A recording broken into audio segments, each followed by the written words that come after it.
Supplied them with survival radios, taught them how to jump out of airplanes and escape, live on the ground and things like that. Long story short, I made immediate contact with a Captain Victor Arlon Smith. I was an enlisted man, he's an officer. You're not supposed to fraternize, but we made an instant connection and became friends. So on February 17th, 1969, his plane was shot down over Laos. We weren't supposed to be in Laos, but that's another story. Anyway, he ejected from his airplane. The wing had come off his plane. It became terribly unstable. So he ejected straight down into the ground. His body was never recovered. He was assumed dead, but listed as MIA. He and I, as I said, were pretty good friends. I went back to the barracks, and I came apart when I heard about his death, or his being missing, or his accident, or whatever it was. And there was an old master sergeant who was a lifer who took me aside in my grief and said to me, they're not going to send you home because you feel bad. You're going to be here for a year. You're going to be here for another 9 months. You got to come to grips with that. Well, my coming to grips with it was, as with everything else in the military, is the mission comes first and you do the job and off you go. And that's just the way it is. So I suppressed that grief. I didn't have a body, didn't have a party, didn't have I don't even know if they had it in his home in Silver Spring, Maryland. But it didn't hit me until today, or make me realize until today, when Julia is explaining all this grief stages and the components of it, that I had been suppressing that memory for not too long, maybe 50 years. So I wanted to relate that to you, and I just want to thank Julia for helping me get to that point. Thanks very much.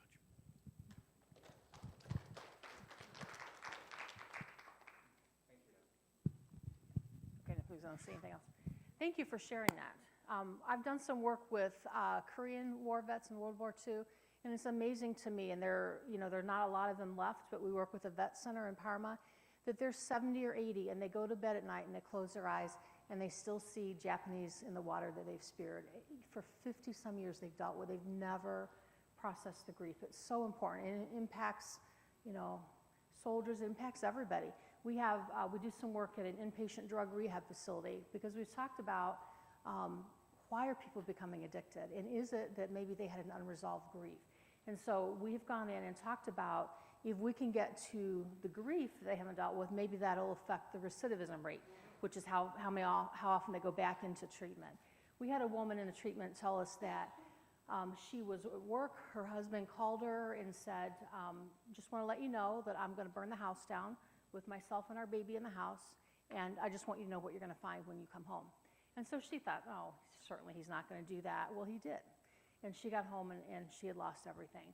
And so she started using heroin because she didn't know how to deal with that kind of pain, that intense loss.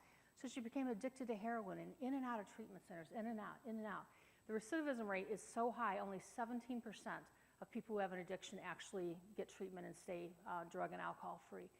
So we said, maybe if we address the grief that nobody addressed with her, that then she wouldn't have that need. Because if we don't figure out why somebody's drinking or why somebody's using, we're never going to help them figure out how to resolve it. And grief is a huge issue. So thank you. Another woman during the break asked me about, what do you say to people? And I'll tell you a couple of things that I recommend. One is never, ever, ever use cliches. So you all that are bereaved, what are some of the cliches that you've heard? As you're, he's in a better place, right. God's will. God needs another flower for his garden. At least he's not in pain anymore. Or for women who have miscarriages, you're young, you can get pregnant again, or you're young, you can get married again. He's in a better place, right. The worst cliche of all is I know exactly how you feel, because you don't. So I may have lost my mom and you lost your mom, so I want to say, I know exactly how you feel, but I don't, because of all the things we already talked about of why our grief is different. Cliches are statements that factually may be true. Yes, he's not in pain anymore. Yes, he's with God now. Yes, you're young, you could get pregnant again. Factually true. But when you're hurting, do you want people to appeal to your intellect or to your emotion? To your heart, every single time. So much better to say, I'm so sorry for your loss. And that's all you have to say. If you say something stupid, they're going to be in my office talking about you. So we don't want to do that. And again, the worst one is I know exactly how you feel because nobody knows how anybody feels. So just to say I'm sorry. Also, the other thing is use the person's name. People don't like, when you've lost your child, nobody says their name anymore. And if they say, how are you doing since your son died, how much better to say, how are you doing since Susie died? Or how are you doing since Johnny died? Because they never hear that name. You are never, ever going to remind somebody that they're grieving, because people tell me that all the time. I don't want to bring it up when we go to Thanksgiving because I don't want Grandma to think about, Grandpa's thinking about it anyway. You're not reminding anybody that they're grieving. But by bringing it up, we're going to miss Grandpa this year. We talk about it. We all cry for a few minutes, and then we get on and we have an okay day. Yes? Oh. Mm-hmm. A lot of people do that. When you lose a child, you continue to have birthday parties and celebrations. It's a great way. Again, your relationship didn't end. It just changed. So we have to figure out how to incorporate that loss into our lives. All right, we are going to, this is hard to read from back there. This is my counseling tool, and you don't have to have a degree to use this. So are you happy? People come into my office, I want to be happy, Okay, so are you happy? If you're happy, yes, on the left side, then you arrow down to just keep on doing what you're doing, right? If you're happy and everything's working, don't change anything.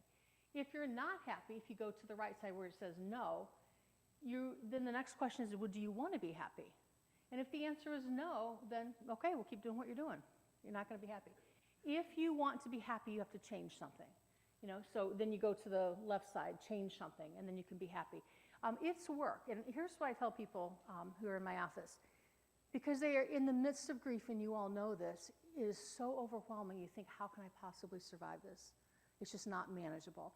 And what I tell people is if you went to the doctor and they said you had cancer, we're going to give you 3 months of chemotherapy, and you're going to be sick to your stomach. You're going to wish you were gone because it's so painful. Your hair's going to fall out, and then when that's done, we're going to give you some radiation, and that's going to make you sick. But in 6 months, you're going to be cancer-free. Would you take up the deal? Sure, right? And so I say, offer you the same thing. I'm going to rip a scab off your heart. It's not going to feel good. I'm going to make you take a look at some things. I'm going to make you express emotion. I'm going to have you do a lot of things that in the moment you're not going to want to do. But I give you my guarantee that if you do what I ask, in 6 months you'll feel different. You're not done grieving. You're never done grieving. And you're not going to be 100%, but you'll be in a better place than you are today. Do you want the deal? And some people honestly say no, and that's fine. And I say there's no judgment in that. If you don't want to work on it, God bless you.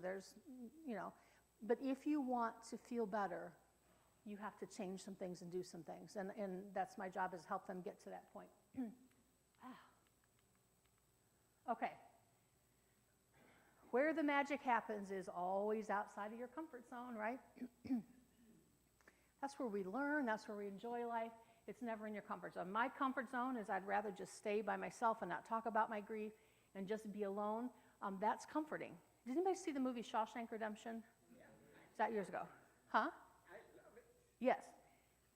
Those men who had been in prison for 30 years, when they're finally paroled, they don't know how to live because they are comfortable in their 6x6 cell with, basic food and an hour out in the yard, walking around every day.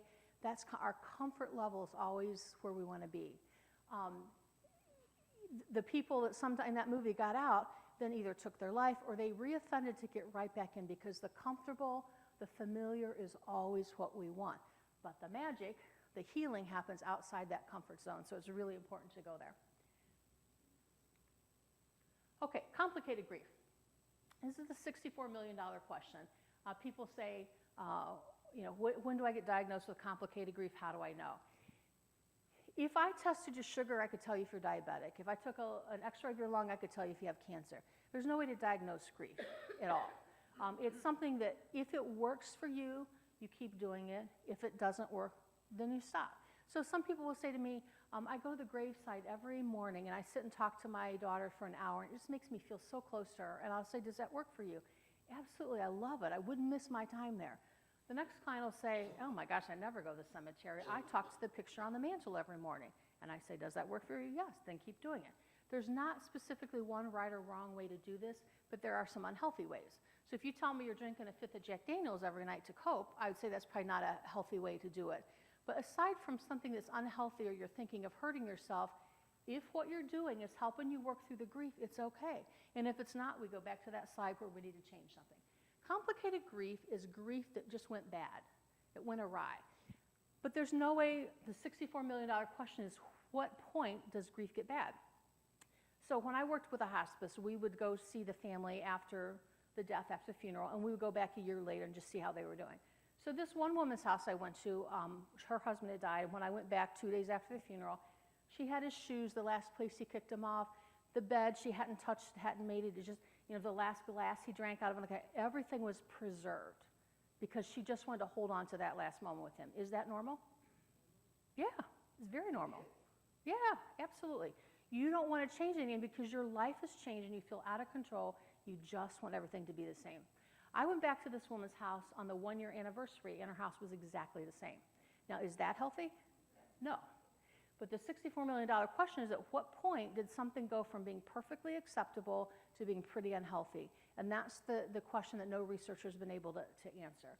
So if I went a week after the death, I would say I'd give you a week. It's still okay that you haven't moved the shoes or anything. 6 months, I'd say, no, that's probably not. But it's a moving target, and that's why it's really, really tricky to diagnose complicated grief, because there's no specific, if you do this, then it's okay. So complicated grief is just grief that went bad. It's just excessive or extended. It started out normal, it just went bad.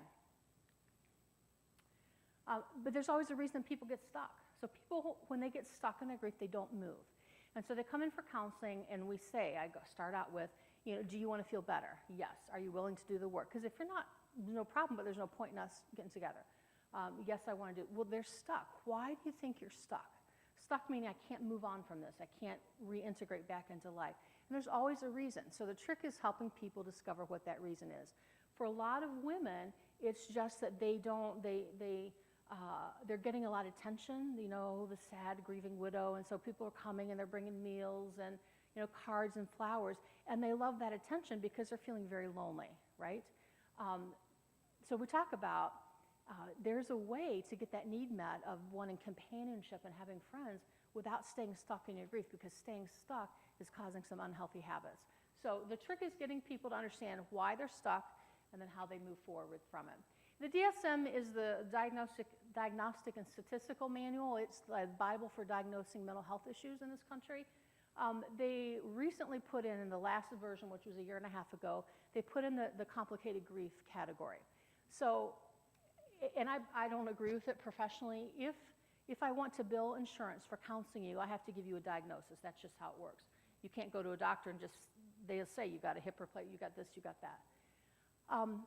The criteria that they've put for complicated grief is that you're still yearning for your loved one after 6 months. Now, can we all say that? Yeah. That's not a diagnosis. Something that 100% of us experience can't be a mental health problem, right? 100% of us grieve. How is that a mental health? So the insurance companies play this big game because they want to be able to reimburse. And so by saying you have a diagnosis, I'm saying there's something wrong with you. You've got a mental health issue. So I give you a diagnosis, and 20 years from now, you got to run for president. They're going to dig up your files and say, oh, he was diagnosed with mental illness. So the system is really, really wrong. Complicated grief it's not easy, but it's very, very treatable with therapy. And that's really the only thing that research has shown has been effective. So the question a lot of people ask me is life always going to look like this? Am I always going to feel this bad? What we want to happen if our life is the container is we want our grief to shrink. So in a couple months, I want to feel a little bit less grief. And a couple months after, I want to feel a little less, even less than that grief. But that's not reality. What really happens is that the grief stays the same, but our capacity to deal with it, to process it, to integrate it into our life is what's changed. So we enlarge our ability to process grief. It's not that the grief becomes smaller. Does that make sense? Okay. I want to transition to talk about suicide and sudden types of death. The best illustration, and there's in your packet, there's a couple articles about how the church needs to respond to suicide, and because a lot of churches honestly judge that. Used to be if you were Catholic, they wouldn't bury you in a Catholic cemetery if you took your life. We've come a long way in some of this stuff, but we have a long way to go. The best illustration I heard of what it's like for people who take their life is that if you were in the Twin Towers on the day that it was hit, in one of the floors above where the plane hit, you had two choices at that point. You jumped to your death or you're consumed alive by flames, right? And so you saw in the news people jumping to their death and be like, why are they? Because sometimes a quick jumping to your death is more tolerable than being burned alive. That's what it's like for people who make a decision to take their life. It's not that they want to die, it's that they want the pain to end. And the pain is so unbearable that the only option they see is to take their life. And research has showed that by people who have attempted suicide but survived, if I had a choice of killing myself or going to talk to my pastor, killing myself or going to a mental health professional, killing myself or whatever, you will always pick the other thing. It's when in your mind there's no out. When there's no out, that's when you take your life. Honestly, I can't do this. Why don't what?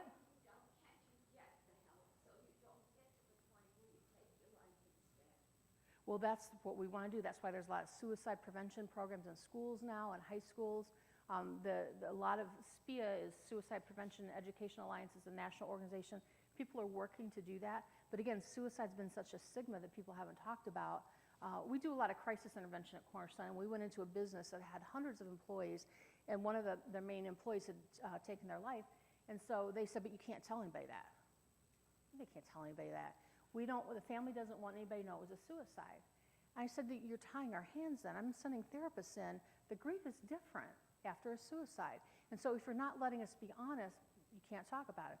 Very, very difficult process that we went through. And because the employees were saying, they told him he died in a car accident. The employees were saying, we know they're lying to us, management's lying to us, and so we think it was suicide. But they hired us to come in, we have to respect the wishes because people don't want to talk about suicide. There is, in Cuyahoga County, I sit on the Suicide Prevention Task Force for the county where I live, and they had a billboard slogan probably 7 or 8 years ago, big billboards all over Cleveland that said, suicide is preventable, its causes are treatable. What do you think's wrong with that? It's not. Right. Well, I'm a social worker also, and I've lost three clients. And in every single case, I had, I used to counsel, I hate counseling because of that. And in the 3 cases, I didn't have a clue. Mm-hmm. Never had a clue. One woman went out, and she was in housing, and she had a little boy, and she was having problems coping with the housing. Right. Couldn't keep the place clean, so I said to her, listen, we're going to have a schedule, clean, wash the basins, this, so on, and do blah, blah, blah. And the weekend, she went and jumped in front of somewhere. Mm-hmm. So, So it tells you they're not thinking right. I have a client who was talking to her husband in the garage. She said, oh, it's 3 o'clock, I got to run pick up the kids from school. She went, she was back 15 minutes later, she hit the garage door open and he was hanging. Now he knew his family was going to see that. If that doesn't help you understand that people aren't in their right mind, because what human being would want their kids to experience that? Well, what she told her kids was the boogeyman did this. Okay, secrets are they'll always come back to bite you. And so what were her kids afraid of? For 3 weeks, slept with the lights on every night. She would come in and I would say, you have to tell them the truth. First of all, social media, they're going to hear about it. Better that they hear about it from you. If they find out down the road you've lied to them, now when they become teenagers, they're not going to trust you. Always have to be truthful. We say it in age-appropriate ways, but we always have to be truthful about suicide. This statement, I think, is very inaccurate because it was written for people who were thinking about suicide. And if you're depressed and you want to hurt yourself, that's a great message. Wow, this is preventable. I don't have to make that choice. Its causes I could be treated from this. Very, very true. But for every person who takes their life, there's probably 20 people who are grieving the loss of somebody to suicide. When they're looking at that message, what does it say? You should have prevented it. It was totally preventable. They feel guilty. Why didn't I do something? Why did they do that? So we went to the board and said, we were having client after client coming in saying we're offended by these billboards. So we went back to the county and said, we need to change the message. And so we had some meetings. We had about 30 people come to Cornerstone that had a suicide loss. We said, what would you want the slogan to be? Because it's to catch people who are thinking about hurting themselves before they do. And so now it's just, if you need help, call. If you're thinking about suicide, call, and they give the number. So what they were really well intended at, because their whole job is prevention, is that, we wave the flag of bereavement care after somebody dies by suicide, that was a totally incorrect statement. So terminology, we used to say that people committed suicide because, believe it or not, suicide was a crime. So if you died by suicide, you were committing a crime, which I think is kind of goofy because you can't arrest them after they've already taken their life. Then we said that they completed suicide. We changed the word to complete. They completed suicide. Now we say they died by suicide because we're trying to take the stigma out of suicide and say you died from a stroke, you died from heart disease, you died from suicide. So it's putting the emphasis on how they died and it takes away that judgment of stigma of suicide. So the correct way to say to anybody is that they died by suicide. I always say know your audience. There are a lot of people who suffer very silently after a suicide loss. And if you don't know who you're talking to, we don't want to use terms like, no, I could just shoot myself, or no, I'm hanging around, or oh, kill me now. I said that one time. I was giving a talk and I couldn't find something. I said, oh, shoot me now. And a lady came up at the end and said, I want you to know my dad killed himself. I was very offended by what you said. And I said, thank you for being honest, because I wasn't thinking that. So I never use that phrase. Halloween's a horrible, horrible holiday for people who are grieving the loss of somebody to suicide because there are things hanging in trees everywhere. Skeletons hanging is a very, very offensive holiday. So know your audience. My son is a basketball player, and I picked him up years ago from a basketball practice and said, oh, I'm exhausted. We did suicides today. I said, you did what? Suicides. Have any of you heard of that? Anybody has kids that are athletes? Sports, yeah. So it's these exercises where they work you so hard you just want to die. And I said, that's totally inappropriate to call that. So I called the coach and said, if you don't know every kid's background on your team, that's so inappropriate to say that, because you could be offending somebody by using that word. Call them suicides. How dumb is that? But they still do. Suicide contracts. One of the things that we use to really help people who are thinking of hurting themselves is a contract. And research shows that's really the only thing, the most important thing to prevent them. And a contract says, Julie Ellifritt, before I hurt myself or take my life, here's the people I will call. And we write down the number for the suicide hotline. We write down a family member's name, and we have them sign it. And that doesn't always prevent it, but it helps them. A lot of people are bound by, okay, I wrote a contract, so I don't want to do it. I taught adolescents, and I would say to the kids that, came up, I would say, they had to engage me. They had to be looking in my eyes. I said, I want you to promise. You will call me, whatever time of the day or night, before you do something. And, we didn't write it down, but. Well, but still, you got their verbal commitment. That's great. Honestly. Okay, there we go. Okay, Latin word for suicide is self-murder. And suicide is one of the only things where the perpetrator is also the victim, and so the only person really to blame is themselves, because there's no other. The perpetrator is also the victim of the crime when they kill themselves. Oh, see? Sorry about that. There's over 40,000 suicides annually in the U.S. That's about 113 a day. But there's also over a million attempts of suicide each year. Most people who attempt suicide, fortunately, don't actually complete it. Lost my train of thought here. Well, we'll just keep going. I'll think of it. Some of the facts about suicide: for every homicide, there's about 2.8 suicides. So we look at the homicide rate in this country, where people are getting shot in gangs. The suicide really is much more of a public health issue than homicide is right now. It's the second leading cause of death amongst college students. And the biggest demographic, who knows what that is right now, currently trending suicide? Veterans is huge. We'll talk about that. It's white men over the age of 80. Really? Huh? That's a biggest demographic? Mm-hmm. Wow. Yep. I thought teenagers.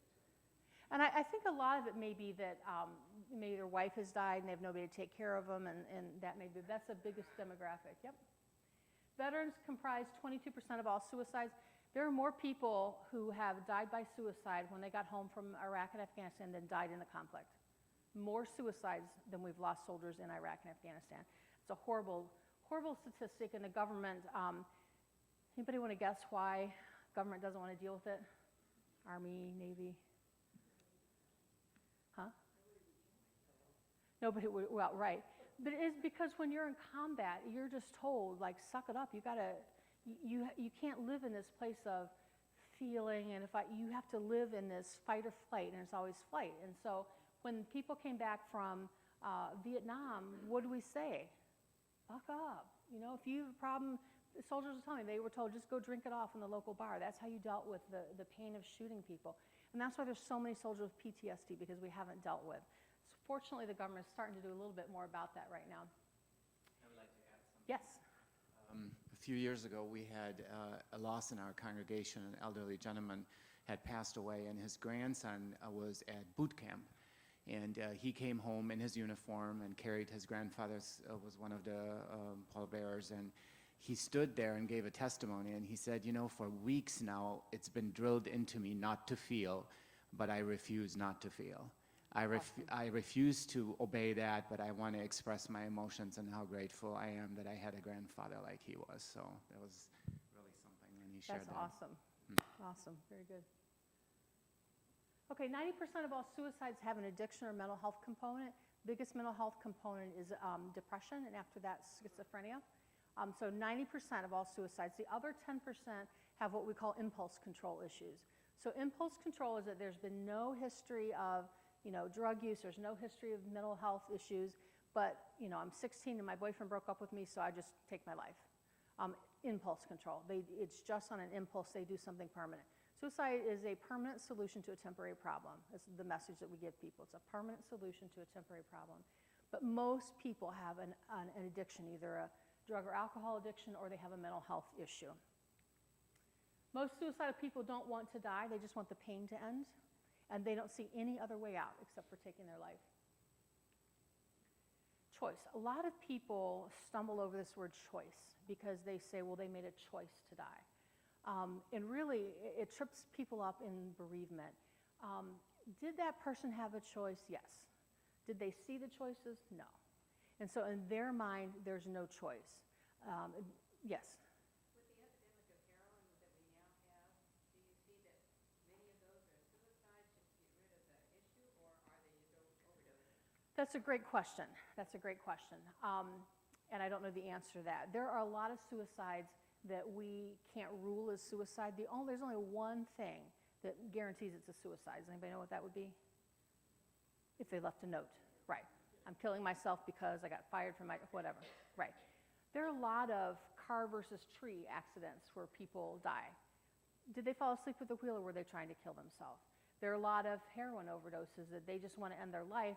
Was it accidental or was it purposeful? Those are questions that we're never going to find the answer to, because the only person who has the answer is the person who died. We have a lot of support groups at Cornerstone. We have about 20 different ones. They're very specific to type of loss.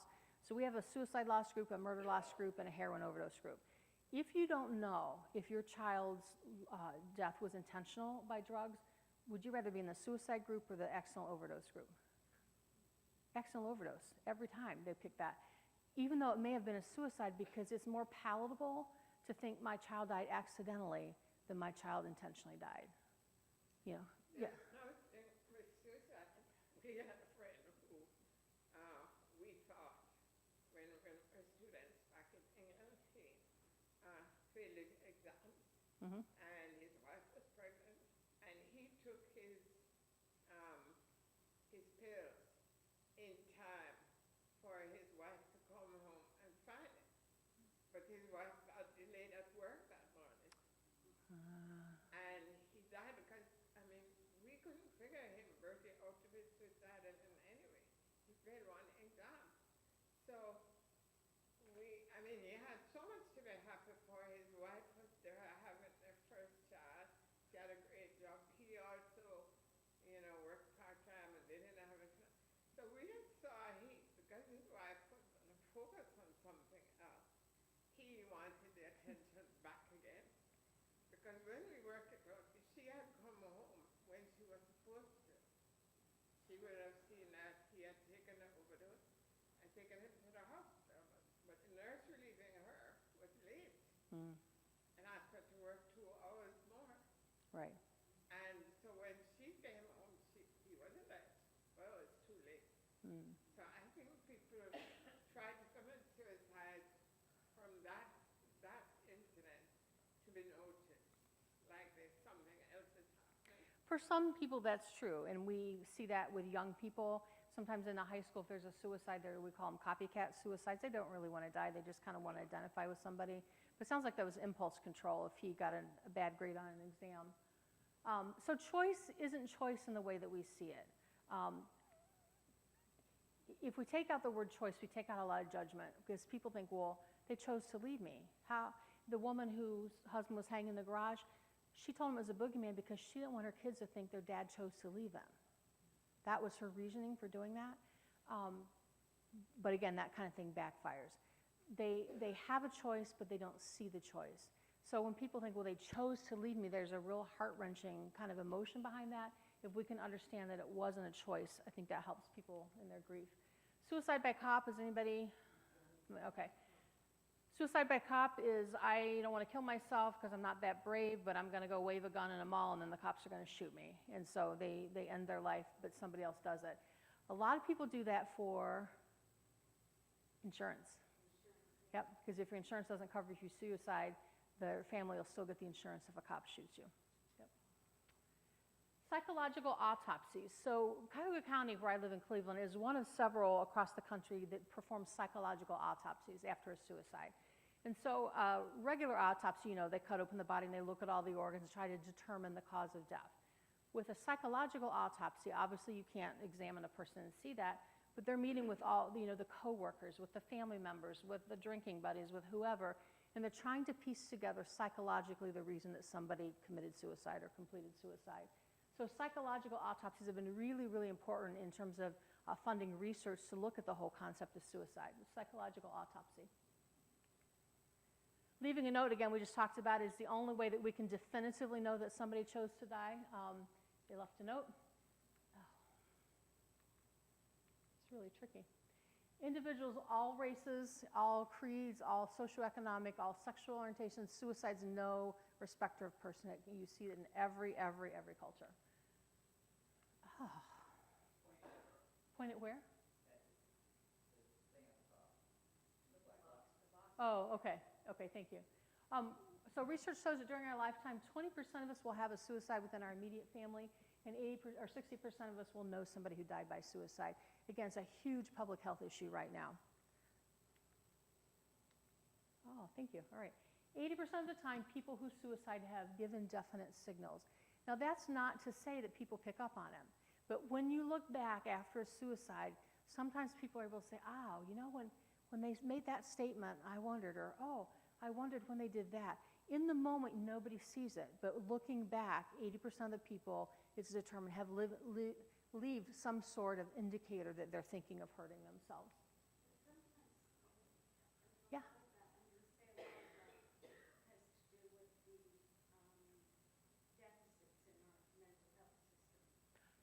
1,000% agree.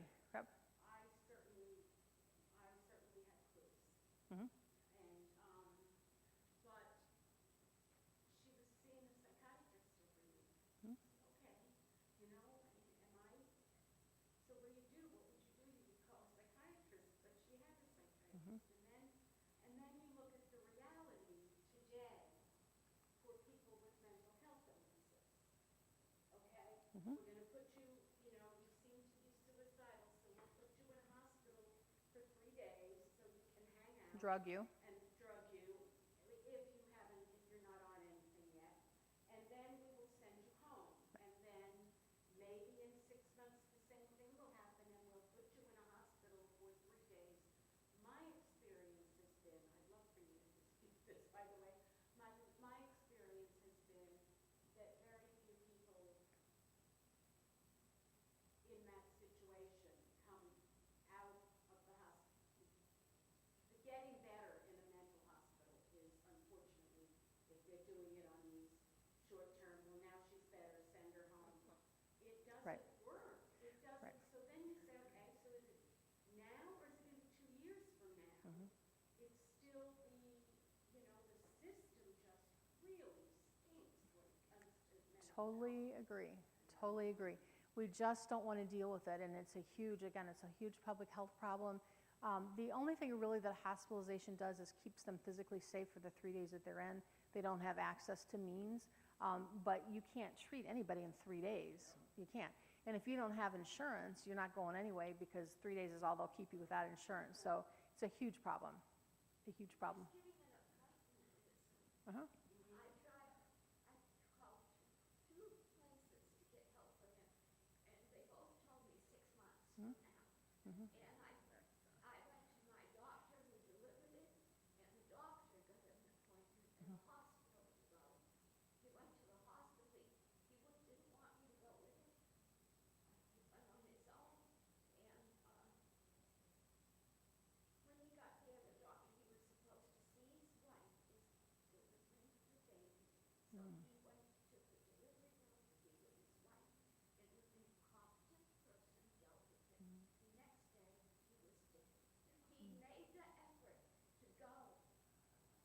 Mm-hmm.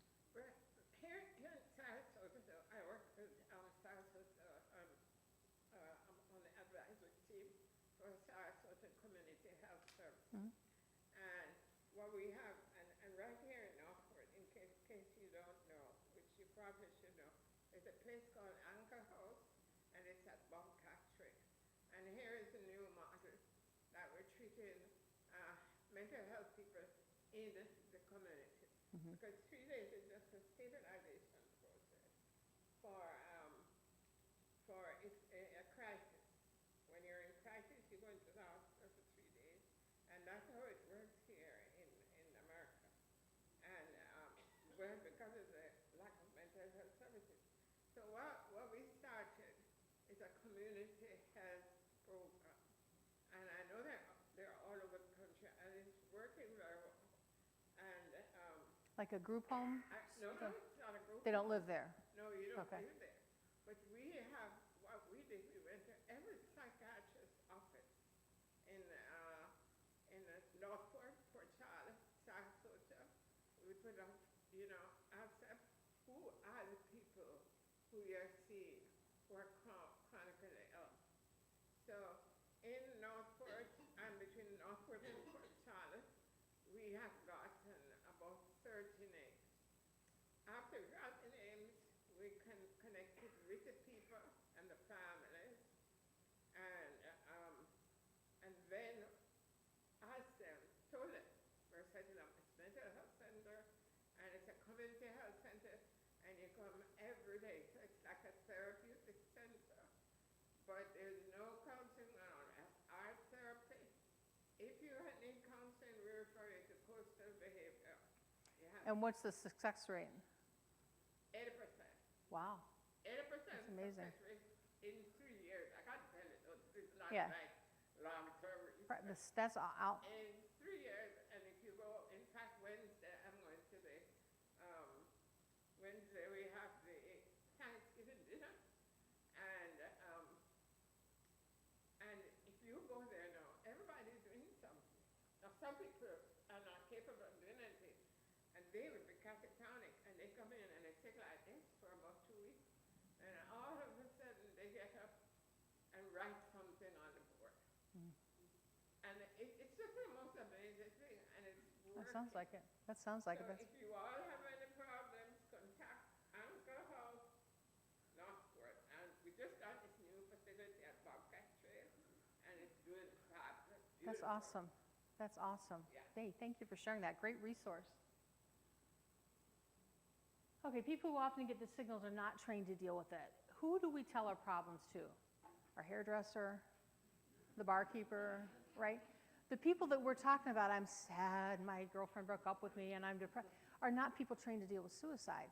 So of all the clues that are given ahead of time, those 80%, the right people aren't seeing the clues. The right people aren't getting the message because the people that are getting the message are people that aren't equipped to help. Does that make sense? So again, we're looking at training lay people just in the basics of understanding how somebody is suicidal and what to do. And you can, if you know anybody, a neighbor, just call 911. They will take the person to a hospital. So if you can't get an appointment with a psychiatrist, they have to take you in an ER. They will, and they will be assessed at that point. So yes. I think that's why people have to understand that they may have seen signs, but how do they deal with it? Right. They're not, they walk around Right. with guilt. Right. I know my niece, her husband hung himself, and she walked around with guilt. Right. Why didn't I know this? Why didn't I? But everything Impulse control, yep. And she said, when you said I feel like a failure, what was I to do? So, you know, and they had a baby. Mhm. And she said, I gotta run to the store and get milk for the baby. She left 15 minutes later, she came home, he was coming out at that. But who, you know, I kept saying, I don't, you can't carry this with you. No, so, right. So talking about guilt. Guilt is a devastating emotion. Guilt is, it eats people alive. It's really, really hard to deal with therapeutically. But most of the time when we're feeling guilty, it's not legitimate guilt.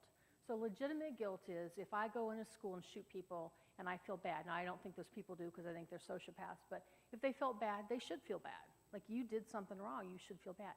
People who say, oh, I feel so guilty I didn't spend more time with my son before he died. I feel so guilty I didn't make my daughter go to the doctor sooner. I'll say to them, did you purposely not spend time with your son? Well, no. Did you purposely not make your daughter go there? Well, no. Maybe guilt's not the right word. Maybe regret's the right word. Because regret is an emotion we can live with. All of us have regrets. And if you tell me you have never had one, you're lying. Even if it was, I regret that fashion choice back in the 70s, we all have regret. Regret's easier to work through psychologically, emotionally, than guilt. Guilt eats people alive. And so a lot of what we do is educating that guilt isn't maybe the right term for what you're feeling. You're feeling regret. Let's work through that. But guilt is really, really hard to recover from. Did you? Oh, okay. I didn't know if he was going to say something. No, I think that's why I carried guilt, I said, for my 13-year-old brother, because for 50 years, and he was a wonderful kid, but we had a little spat before I went out that day. And I came home and found him dead, and it was like, oh my God, I fought with him. And for 50 years, it tormented me. Yeah. And So that's it's a that tough unfinished thing. business. Yeah, it is. It is. It is. But if we can change that guilt to, I had a tiff with my brother. That's normal. Brother and sister, we argue all the time. I left, and he did something that now we can't work through it. Man, I regret that I didn't resolve that before I left the house. That's easier to work through than feeling guilty for 50 years. It really is. Yes. I think they're recording this, so I think they want you to speak in the mic. I think one of the issues with mental health and maybe resulting in death is because of the HIPAA Act. The family cannot share the information, so you don't have a clue how to deal with these issues because the HIPAA Act prevents it unless the client themselves acknowledge that it's okay. Yeah, I'm not sure how, HIPAA, HIPAA Schmidt, as I was saying, it's here to stay, but it really protects if you are calling while somebody is still alive, you calling the psychiatrist and saying, I want to know what you're doing with my son, they don't have to give you information without your son's written permission. Right. They can't confirm an appointment, you can't do anything. Yeah, that makes it difficult, for sure. Was somebody else? Family then does not know how to help. Right. But then, if you have a good relationship with that person, you can say, hey, I'm concerned about you. Do you give me permission to talk to your therapist? Yeah. Right. It's hard. It's hard. difficult for the It is. fire have a community facility, because you can go into the community facility and have a conversation with the person and the worker. We have that kind of access over at Anchor House. And Debbie will sit and she's trained, she's a trained social worker. She's from Ohio, everybody here. She's from Ohio. She's from Ohio, she's very well trained, I gotta tell you. We have, Obviously, you guys don't like snow, so We have- that's why you're here. Okay, question over here. Yes, it's more a comment, but I feel that we need to be, as people in ourselves, aware of other people, because I think people who commit suicide internalize things so much, that's part of their pain, that they don't share, that we really need to be aware that the person we're sitting next to may be going through a lot that we don't know, because I don't think suicide victims are willing to share, and that's part of their internal pain. So it's very often that we don't know what they're going through. If you suspect, though, I always encourage people to ask. If they get mad at you for asking, you can live with that, but if they take their life, that's harder to deal with. Yes? I'd like to go back to the mental health, because Uh-huh.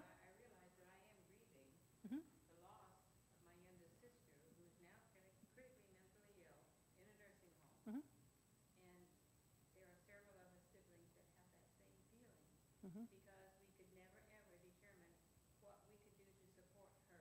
She was divorced from her husband for lots of reasons. And I now hear from her daughter, and et cetera, et cetera. So we grieved the loss of Right. her. Most mental illness have a chemical brain chemistry issue going on, and so it's not just strictly just woke up to say, yeah, I want to kill myself. Right. All right, let's keep going so we can get through to lunch. Number one risk factor right now for suicide is a previous attempt. If somebody has previously attempted suicide, those are the people you want to watch out for. The ambivalence of suicide that a lot of people struggle with is, I don't want to die. I don't want to leave my family, but I just want the pain to end. I don't want to die, but I want the pain to end. And this next slide, I think, is a great picture of ambivalence. This is Kevin Hines. This is the Golden Gate Bridge. And for 92 minutes, the cop talked to him, trying to talk him off the bridge before jumping. And I think just his head buried in the fence there is a great sign of he's just so depressed. He doesn't want to die, but he can't move. He doesn't know what to do. Unfortunately, they rescued him, and he now travels and speaks and talks about that kind of depression. Postpartum depression is a very, very real issue that a lot of women deal with after giving birth. A lot of women suicide because they can't it's not that they want to die, they have this new baby, they can't handle the pain that's going on psychologically. So some gender differences: men take their lives at 4 times the rate that women do. So women attempt more, but men complete suicide more. Any guesses as to why that would be? Yep, men use more lethal methods. So they use a gun, usually, or they hang themselves. Women take pills, which, again, if you find somebody, you can, survive that.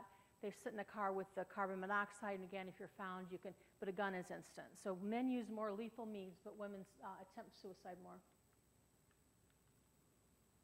Firearm is the #1 way right now to commit suicide in this country. Complete suicide. Poisoning is the most common method for females, and that's typically poisoning from either household ingredients, pills, Takenol, the morphine, the aspirin, things like that. So Dr. Thomas Joyner, he's actually at Florida State University, and my parents are here. They're from Gainesville, so we're Gator fans, and Florida State's the big rivalry, but this is the leading researcher right now in suicidology in this country. And I like his diagram because he talks about the people who desire suicide are in the circle, the blue circle on the left. And there's 2 things that they either feel one or the other or both. The first one is perceived burdensomeness. And so these are the people who say, I'm just such a burden to my family because I'm in and out of drug rehab and I'm no good, I can't hold down a job, I'm just a burden, my family would be better off without me. And that's honestly their thinking. The thwarted belonging is, I don't have anybody. What do I have to live for? My wife left me, I don't have any family in the area. So perceived burdensome, thwarted belonging. And when we're looking with somebody who is interested in suicide, we have them write lists. Who would miss you when you're gone? Nobody. That can't be true. Who would miss you? And we write things down to combat that perceived burdens. I'm a burden to everybody. On the right are the people who have the means to suicide. So these are people that own a handgun, that have morphine from their grandmother's hospice. They never dispose of it. I got a bunch of morphine. The intersection of the 2, that small sliver there, I don't know if I have a pointer, that's the people who actually take their life. So if we can address the 2 things in the blue circle and make sure that people don't have handguns, that don't have means, then we can reduce the suicide rate significantly.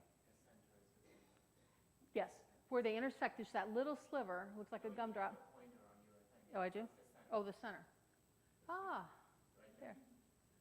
So that little piece right there, those are the people who actually take their life, okay? Obviously, I don't do technology well. Okay, so how do we process grief after a suicide? That's really what we're going to talk about. The first one is guilt. We've already talked a little bit about guilt and how we process that with people. Stigma, there's a huge stigma. A lot of people do not want to tell their family, their friends that the death was a suicide. They'll say it was an accident. They won't use the word. Because as a society, again, we still stigmatize mental health. Anger is another big one. They're just angry that somebody died. Like, why didn't they know how much I loved them? Or I would have been willing to help them. Or I would have paid for another drug rehab facility. So anger. Disconnection. Sometimes people just disconnect from somebody. If somebody is in and out of treatment centers and facilities, a lot of people just kind of divorce themselves a little bit from that person. then they typically feel guilty afterwards if they take their life. But there's that, so-and-so's always a problem child, and, that tough love approach where we're just going to kick them out so they're not, using drugs in our house. That can lead to some disconnection. And then disenfranchised grief, we talked about that. It's really, really hard to talk about grief after a suicide. Some people feel relief. And then the people who feel relief usually feel guilt about it. Because how could I be relieved that my loved one died? If somebody has some serious mental health issues and they've had several attempts, people that come to our support groups will say, we were just relieved it finally happened, because they knew their loved one would end up taking their life at some point after so many attempts, and you're just finally relieved. But then you feel horrible about that. People feel the same way after they've cared for their mother with Alzheimer's for 10 years. It's 24/7, and when they die, it's like, wow, I'm relieved. Oh, how could I be relieved? But there's a real legitimate relief in it finally happened. So the big unanswered question is why? And that's the question that everybody wants to know. Why did my loved one take their life? Why did they do that? Why did they use a handgun? Why, right? The big question. The reality is, even if they left a note, this side of heaven, there's no way to know why. And at some point, we have to get to the point with people that, I'll say, if you knew why, how would that change how you're feeling? Well, I just need to know why. Right, but how would it change? The reality is knowing why doesn't really change anything. You're still bereaved, you're still sad, you're still devastated, you're still all those things. But we put a lot of stock in, if I just knew why, I would get through the grief easier, and I'm telling you that you don't. People that somewhat know what, that they leave a note that says, this is why I did it, it doesn't matter. They still want to know why. It's just a really, really difficult question. The other thing that's hard for people is when people leave a note and it's not personal. I had a client a couple weeks ago, and their 21-year-old son took their life, and they addressed the note, "Dear parents." And they said, why didn't they write "Dear Mom and Dad"? Why did they write "Dear Parents"? And I said, but does that tell you how off his thinking is? He can't even call you Mom and Dad. And that's not him. So does that help you understand that this really wasn't who he is? It was a choice that he made that it wasn't a choice for him. But we put a lot of I can't think of the word, but just a lot of value on the fact that if we knew why, it would be easier, and it really wouldn't be. But also, I think in grief, it's important to know that your loved one is more than just their suicide. So the suicide component of their death is going to be overwhelming for a period of time. But at some point, we just get to celebrate who they were as an individual. And when we remember them, we remember dancing at their wedding. We remember all kinds of things. We don't remember the fact that it was a suicide. So at Cornerstone in Cleveland, this is really hard to read. We got a grant to work with people who die by suicide and homicide in Cleveland. And in the first 3-year period of the grant, we saw over 1,000 individuals.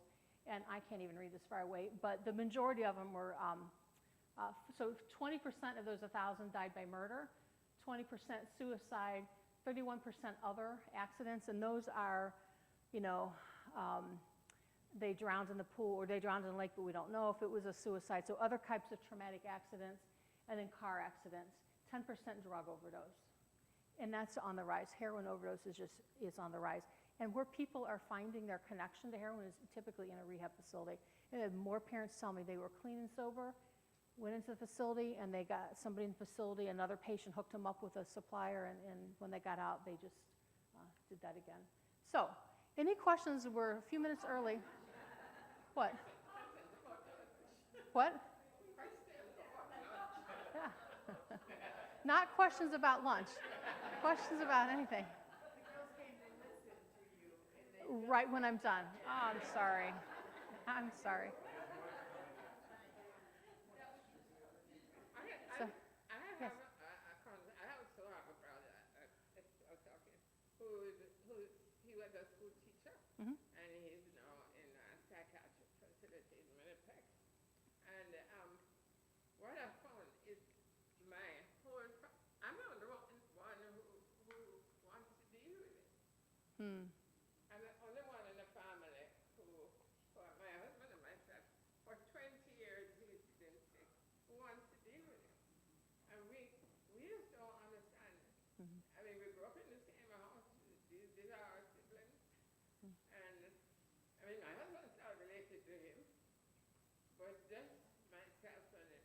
None of that. I talk to them about it and they say, oh, wow.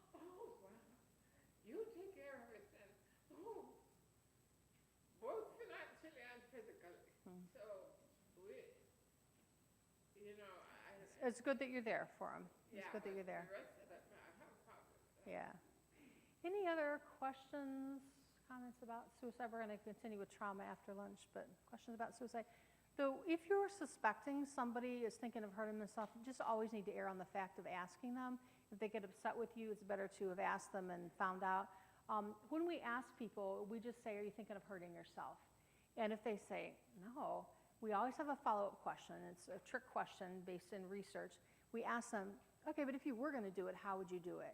If they can give you an answer to that question, oh, I would get my dad's gun out and I would shoot myself, or I would drive off the 480 bridge. If they have an answer to that, they're thinking about it, and you need to take that seriously. If they say, oh, I don't know, never really thought about how I would do it, then they probably aren't suicidal. So if they say no, we always ask a follow-up question. Yes? After my husband's traumatic brain injury, I had to take his guns Mhm. and remove them from the home. And then, You're right. Good. Any other comments, questions? Okay. Pastor, you